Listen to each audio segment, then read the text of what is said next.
Hello, everyone. I am Anam Javed, Market Research Manager at AWA. Thank you so much for joining us today for the panel discussion. Today, we have with us Ante, who's the CTO and co-founder of Tech Group, David, who's the sales manager at Eastprint, Juha, who's the CEO at Canatu, and Dr. Kasha, who's the CEO at TechBlick. Thank you so much for being here. It will be great if you can give us a little introduction about yourself and a background on your involvement with IME. Antti, maybe we can start off with you. All right, let me be the pilot victim here. So yeah, I'm Antti Keränen, CTO, co-founder of Tech. And Tech, by the way, is officially 10 years in 16th of June.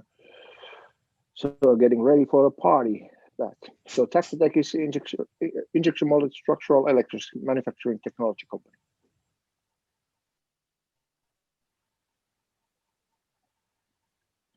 And David, you? Yes, my name is David Bono. I'm the sales manager for Eastprint. We are a 50-year-old manufacturing company of HMI, keyboards, buttons, sensors, and has been involved with IME for at least 5 years now. Great. Juha? Yeah, my name is Juha Kokkonen. I'm heading Canatu. Canatu is actually a carbon nanomaterial company. So we are not as such like an IME company, but our material enables IME structures. And we use IME when it makes sense. So we are not like, as a purpose, we are not like thinking that, hey, it has to be IME, but if the IME is helping our solution to be better, then we will use it. Great. Dr. Kasha? Yep, I'm Kasha. I'm the CEO of TechBlick, and I spend perhaps 11, 12 years looking at the technologies in the markets for printed electronics, flexible electronics, hybrid electronics, in-mold electronics. I've been to all the conferences. We've organized many conferences. We published many reports, and now at TechBlick, we are continuing with all year round kind of online interactive conferences in these fields. Great. Well, to kick off the discussion, maybe we can start off with, given what has happened over the last year with COVID-19 and then also relatively recent supply chain disruption, maybe we can start off with how much do you think this impacted IME industry, and also how long do you think this disruption will last? Antti, maybe you can kick off.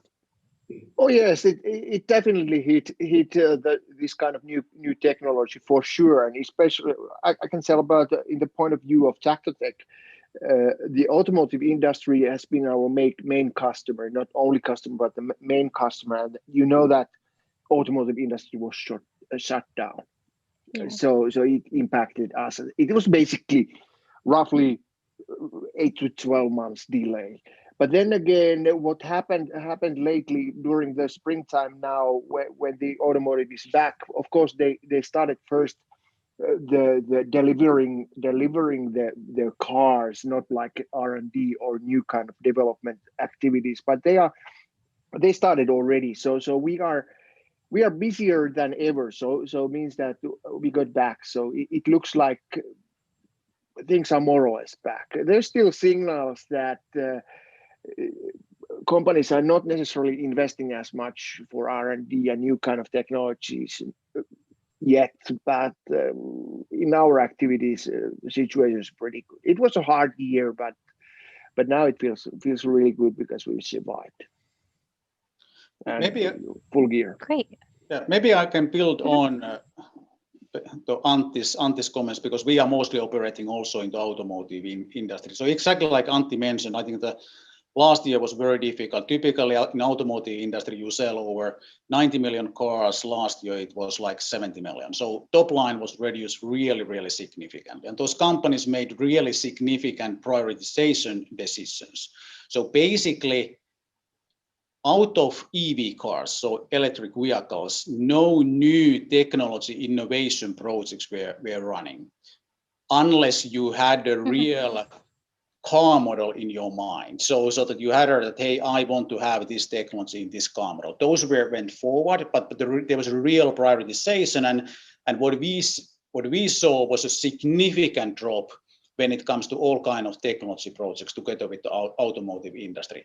On the other hand, the recovery has been in this year really fast. So we have been selling for automotive industry during the first four months more than whole last year. So recovery was surprisingly fast as well. This is not like fully like the IME based technologies, but overall. Mm-hmm. I mean, what do you guys think would be the impact of the trend towards electrification or ADAS on InMold? Because I think in the long term, these two will be ongoing priorities for the automotive industry, and in both cases, IME can play a role. Yeah. David, you were going to say something? Yes, at Eastprint, our focus is a little more general. We're not just in automotive. So over the past 12 to 18 months, yes, it's been a little more difficult and harder to generate new activity. Most obviously, we haven't had a chance to visit customers. It's usually over Zoom calls like this. And when you're trying to introduce a new technology, it does make it harder to show the features and benefits of IME over Zoom calls when you're trying to generate new markets. But the good news is, because of COVID, it's maybe generated a whole new buzz about IME, where a lot of customers want a clean surface. They want a smaller, lighter design, easier to clean. They don't want cracks or in push buttons or keyboards. So we have seen a big pickup in other markets besides automotive. We need to get into that. So yeah, it's been. I think all the panelists in the last few months have picked up a lot on some activity for IME. Nice.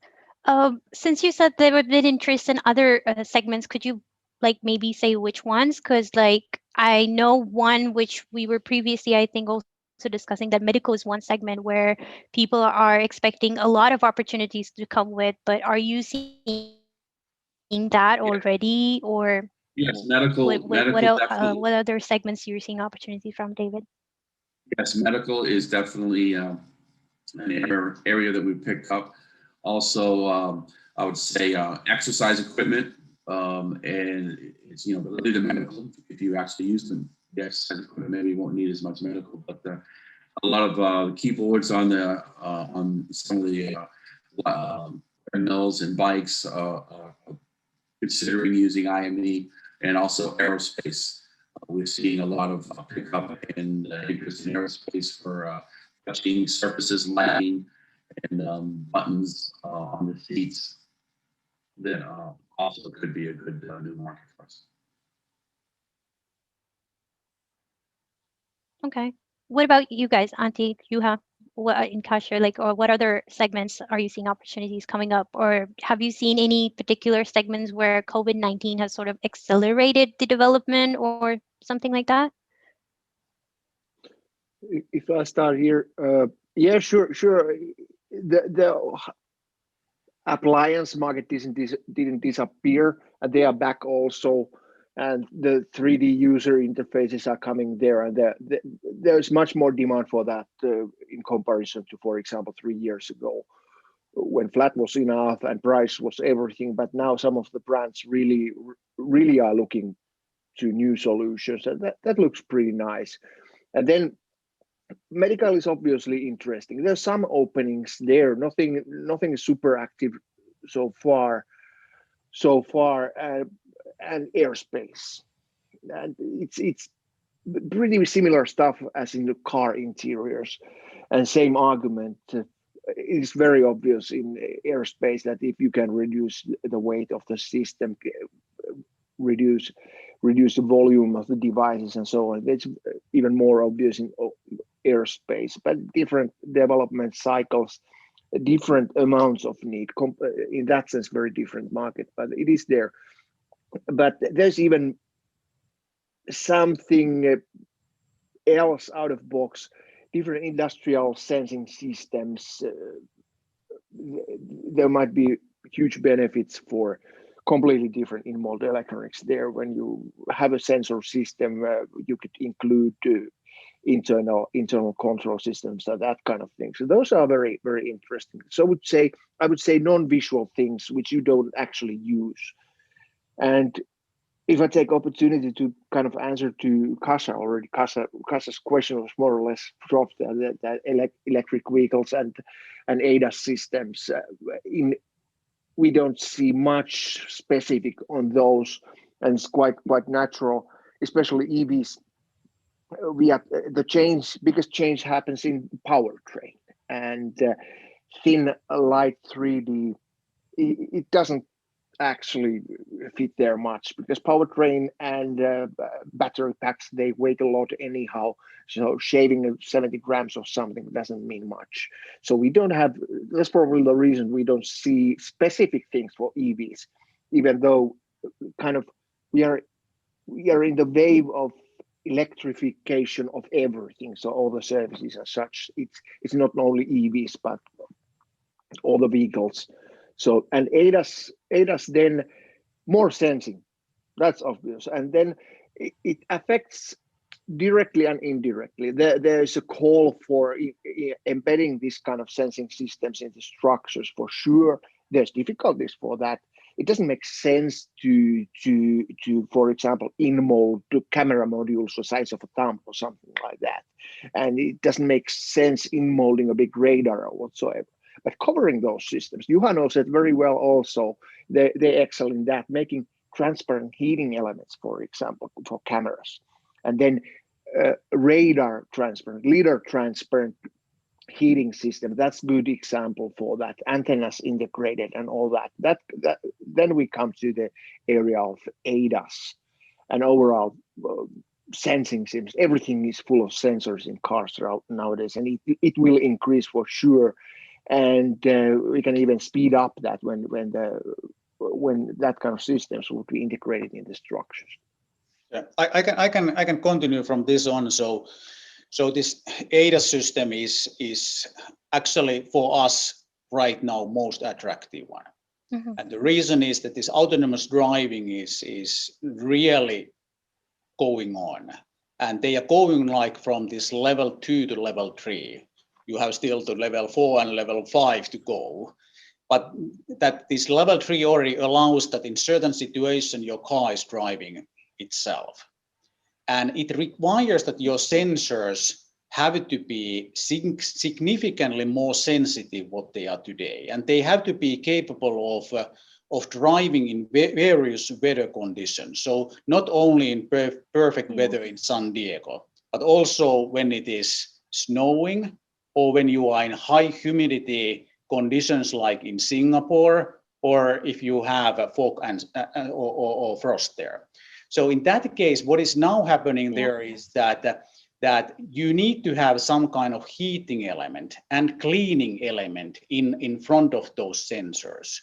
And this is now coming strongly. And then comes the question that where do you integrate those sensors? So we are talking about camera sensors, like Tesla is having those on the windshield. Then you have some cases the radar sensors that are typically in your front grille. Then you have your LiDAR sensors that are typically put it very high up on your car. They can be on the roof or in roof panel. And then of course, if those sensors are behind a windshield, those integrations are happening inside like this windshield, the glass structure.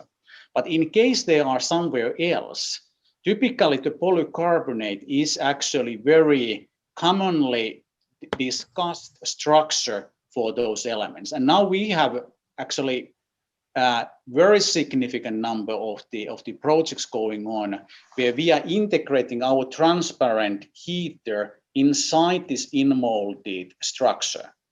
And that makes it kind of in many ways, because typical way has been the metallic wires. But these metallic wires have like the optical distortion.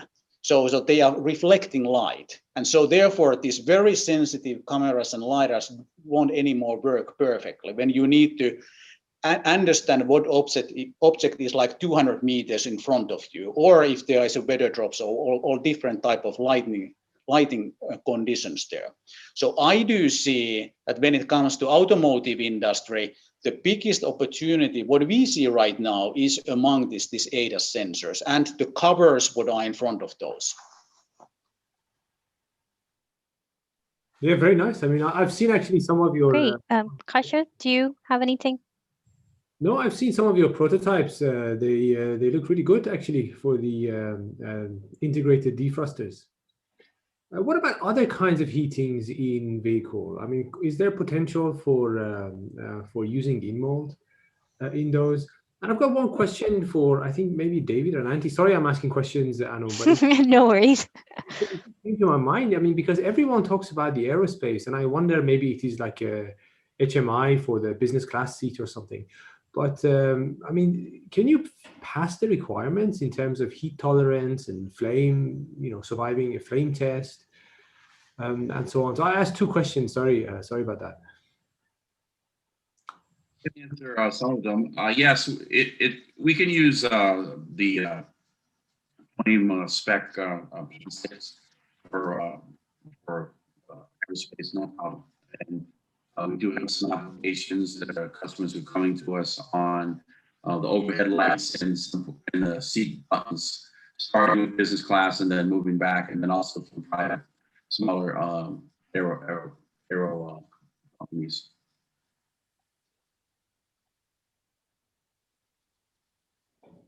Yeah, very same observations in our side that it's really better flame retardant materials. They are available, so in principle there's no problem with that. And then again, the environmental requirement for airplane interiors is not even as harsh as in automotive. You don't have to be operative from -40 to +80. And I do hope that we don't have to suffer -70 in airplane interior, even though the exterior is suffering that. So in that sense, it is not. There is no such principle threshold at all. I think it's kind of business development reasons and all those things.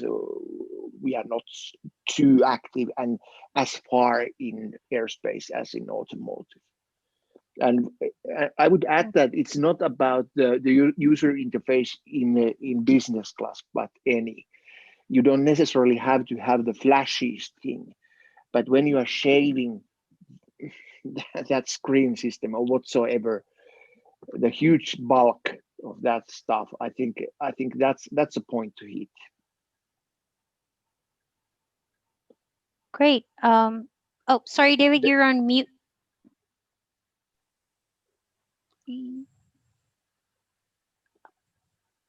You're still on mute, David. I think if you're Okay. Yeah. The heating element is not for comfort. It's clean in between. You push a button and heat all the surfaces that usually get touched to clean for germs. This is where we're seeing some pickup in this area as well.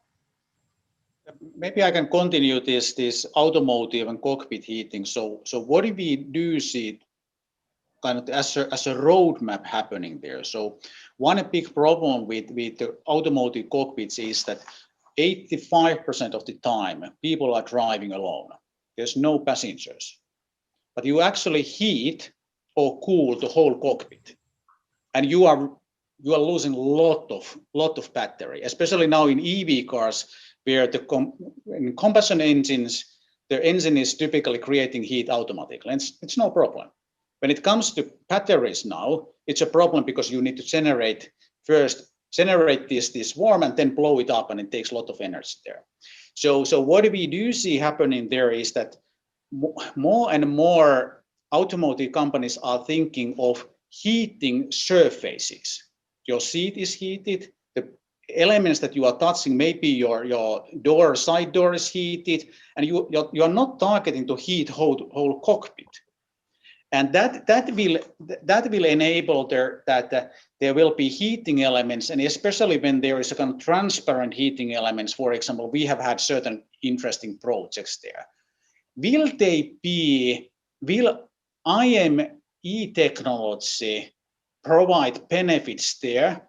I'm not yet sure. We have had laminated cases there. We have not yet had any like the in-molded. For example, if you are heating your side door there, I haven't had any in-molded technologies there, but there might come certain benefits with certain materials where this technology could be considered there as well. Okay. Very interesting. I think moving on from one of the topics that we keep hearing, not just focused on IME, but everywhere related, is the sustainability. And where do you think the state role of sustainability is in IME industry, like either at the production process or at the final product? How do you think it's playing a role in IME? Antti, do you want to start? That is a very good and big question. And there's also a very simple answer for that.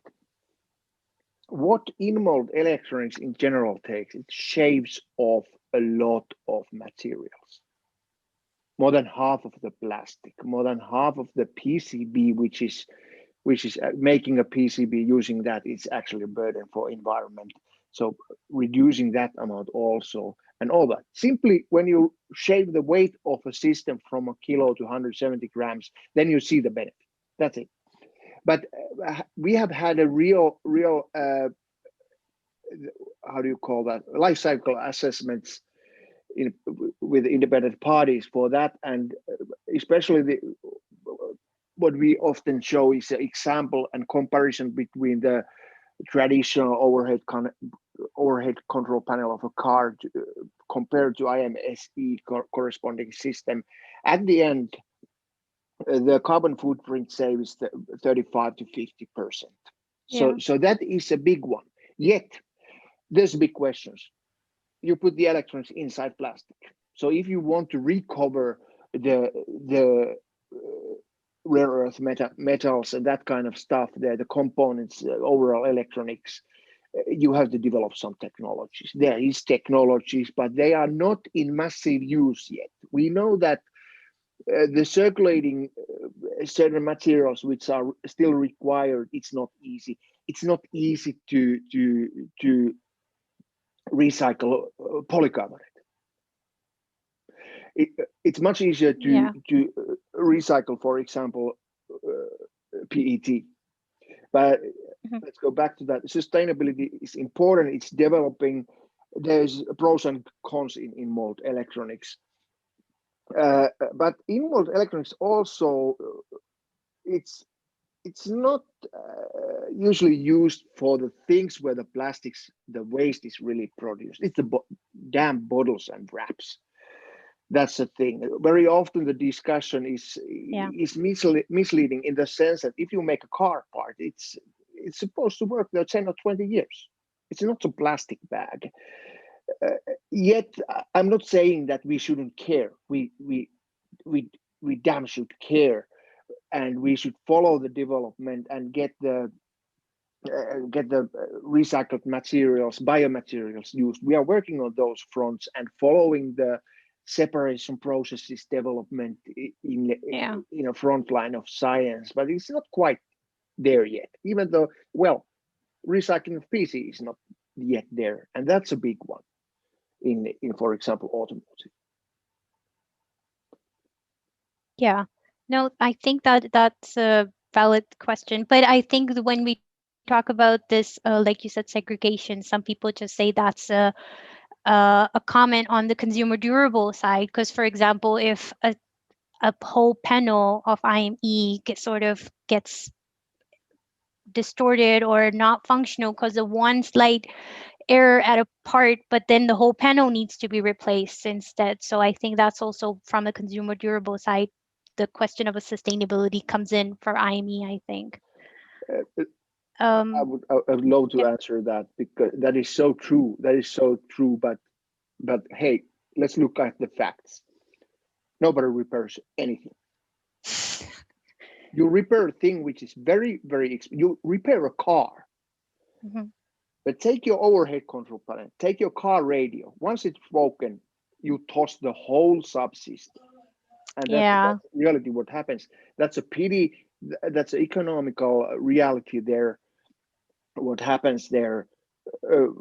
But yet again, somewhat misleading things. But everybody everywhere should be aware and keen on developing further on. So we do have a program for that. I would also add that, remember, there's no moving parts. You're replacing mechanical parts, moving parts, and no moving parts. But once you pass your own internal qual, reliability and the quality of it on your part should last longer than a mechanical print, a dome switch, or a on-off button that you're replacing. So everything that he said was true. It's lighter, thinner. It's mostly plastic, but again, it still lasts longer. Yeah.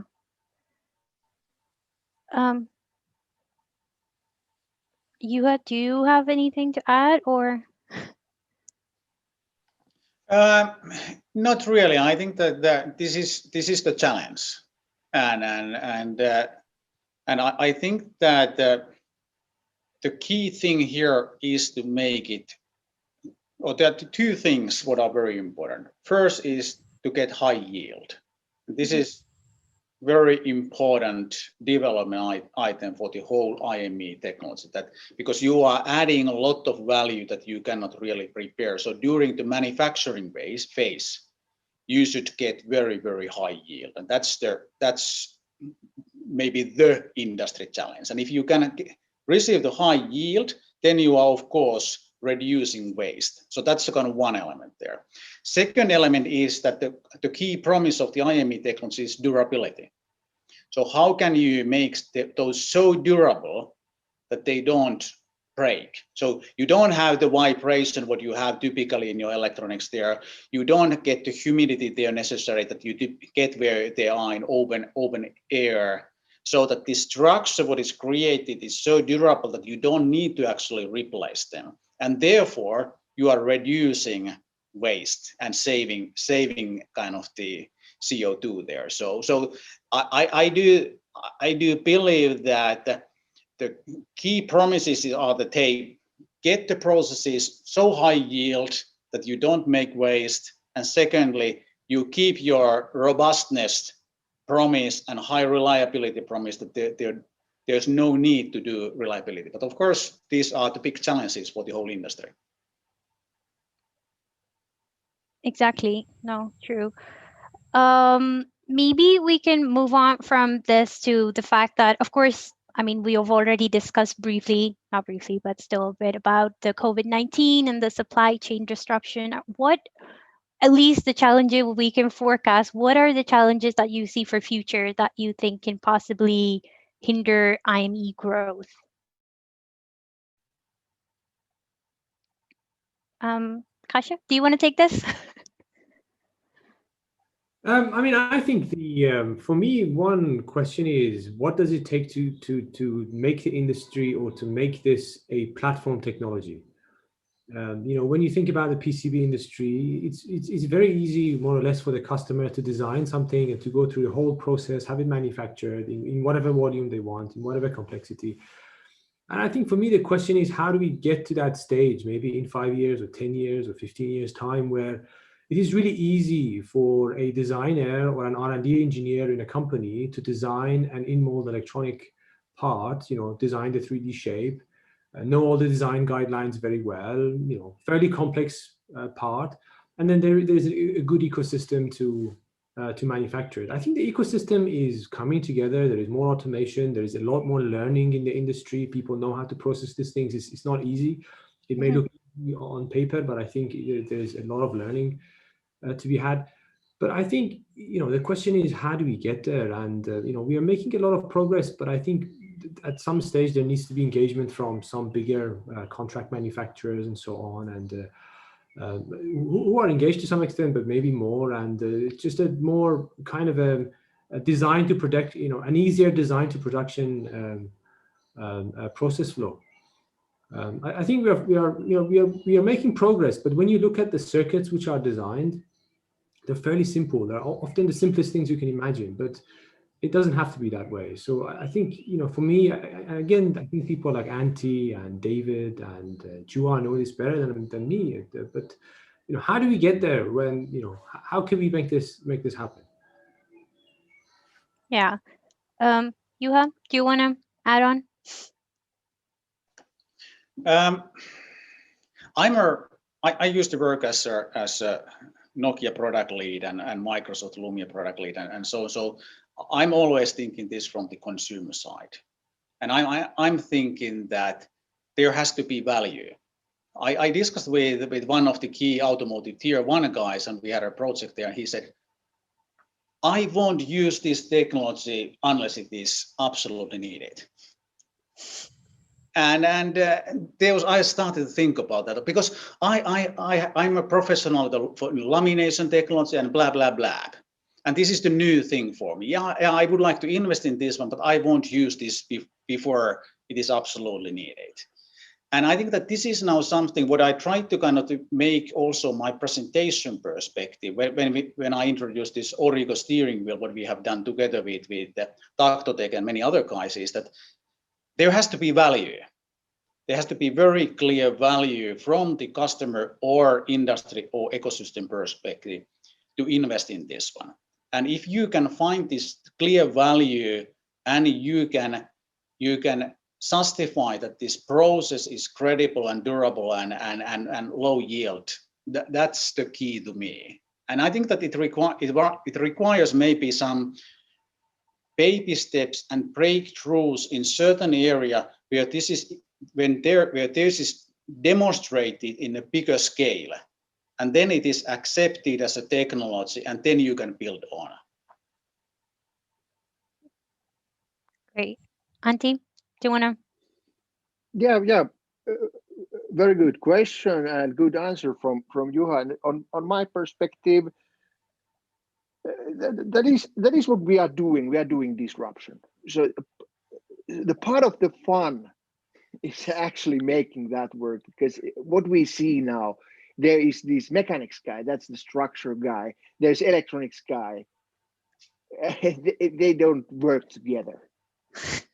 They send their specs around once and that's it. But now it's the same part. They have to work together.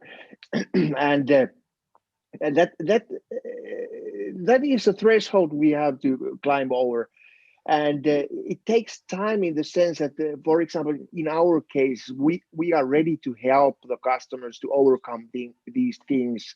And we are actually working with software companies such as Altium, Dassault Systems, to really make this switch to incorporate together these things. And the path is there. But yet again, it's a reality that the first big stuff, things must happen. So first couple of cars, first couple of this and that. So OEMs are public with the technology. So in that, when that happens, they have already pushed their tiers to use the technology, and the early adopters are there. So it's all about getting that to major things. So I do see the path quite similarly as Kasha, but very deep in our point of view, what is happening there. There's a lot of work, a lot of changes to do, and that actually what I explained by the example of electronics guy, mechanics guy, this kind of big disruption. It's really the slowing effect is there that no buyer can buy this technology. They are told that buy a button. So they have no chance that, hey, they come to me and I say, yeah, that button is not interesting, but it's just a part of. We bring you the whole panel or whatsoever, one monolithic piece. The buyer is out of game. So it's always the movers and shakers who can actually buy this kind of technology. Or that means when I say this kind of technology, it also means obviously the materials whatsoever the product or in the domain of IME. So that's a part of fun, making a little change in the world. That is obvious that it doesn't come overnight, but I see that it's opening clearly, and I don't know about the timeline. It's always soon there. It's soon there. Yeah, our company is 10 years soon, so so it's been next year all the time, but it's advancing. It happens, but I don't know in what scale, in what time. I know something about that for sure, that it's interesting things are happening, but not the overall. And I sure hope that the whole market opens and there would be a big number of serious players in these providers and manufacturers. There will be a huge cake to share. Great. I think we have a question in our online. It says that how would a regulation on making products more repairable affect the IME market? Is there anyone who wants to comment on this? Well, if nobody else, Yeah. good. That is a very good. It was a little bit touched in a circle in the environment discussion here. There's other aspects. What we should see is that how much do you want to integrate? As the reality is that once you inmold the electronics, you don't take out the component and replace that with the correct one. So don't put your latest Snapdragon there or whatsoever. And what is a repairable? Where does the edge go? Yeah. So swapping this panel, which at the end would be recyclable, not today, but tomorrow it will be. So you can swap that, and so don't inmold the whole car or something like that. So yeah, that is a play. I don't have the exact answer for that, but we have to consider these kind of things, that we are not envisioning integrating everything. If you have something really, really precious there, you want to be able to replace that by itself. You answered it earlier. Everything is modules now. So if you just put an LED, some LEDs and switches in a module, and then if that fails, then you replace the module. Actually, it's easier. And the value and the cost in making an IME product is really in the tooling. It's in the development. The piece price is actually lower than the set of components. So to replace an IME is actually going to be expensive, easier, because now you just put in a new panel that should be 30-50% lower cost than the old panel. It's actually easier in my mind. Great. Well, I mean, I think we're close to our end, so I would just like to ask everyone to weigh in their opinion on my favorite question as to where do you see the IME industry to be in the next 10 years to 15 years, I would say, because 5 years for IME is very short. So like 10 to 15 years.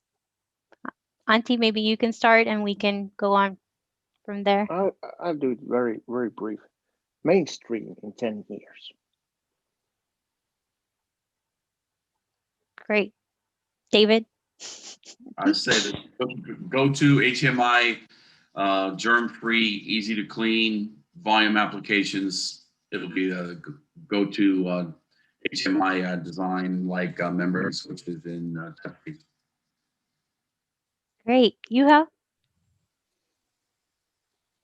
It's so difficult question. So because why I'm saying this, because I have only limited point of view to this one. So I understand only, let's say, from these automotive interiors and from this ADAS sensors perspective.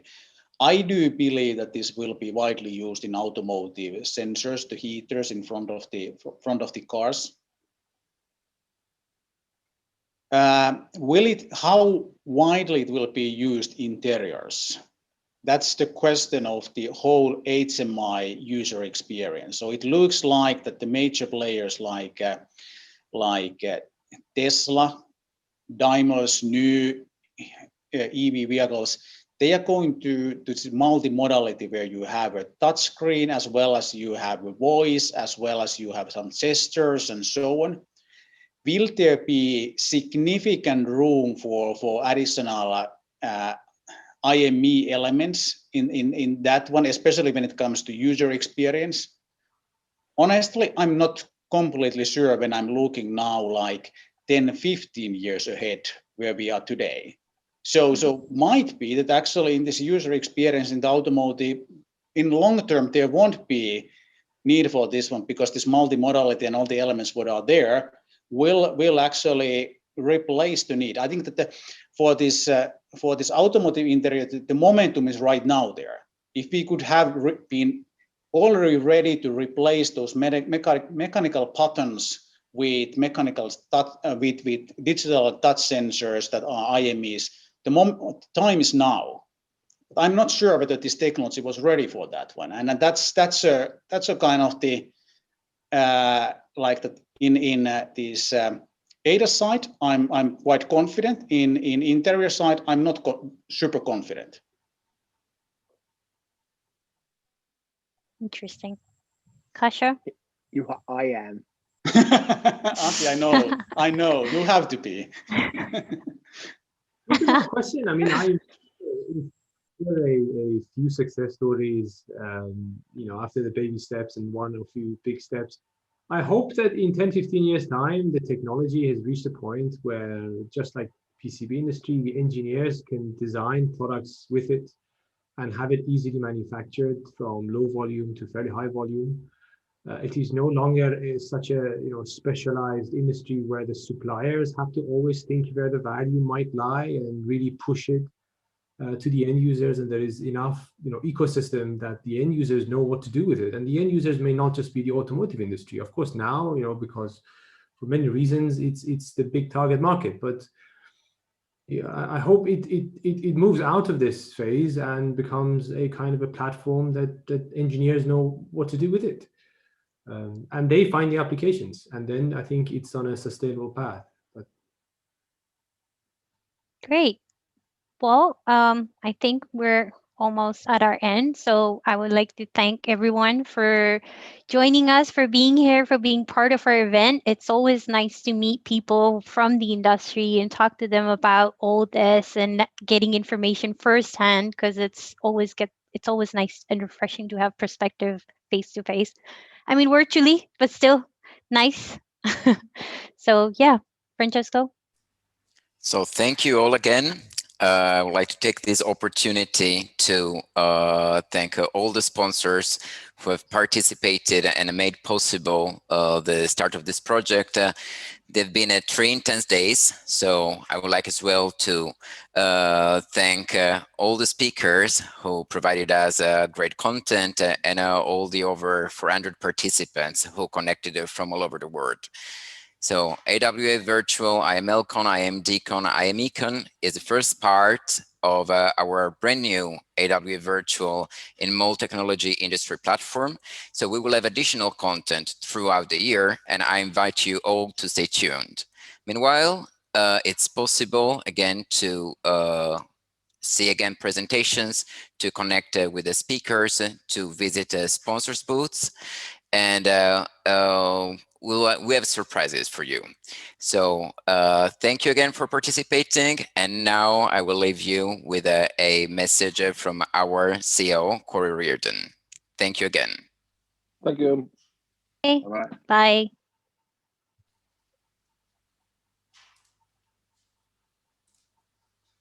Hello, and that concludes this year's IMECON, IMDCON, IMECON. We'd like to thank you for your participation in this year's conference. And I'd also like to thank, again, our sponsors for their support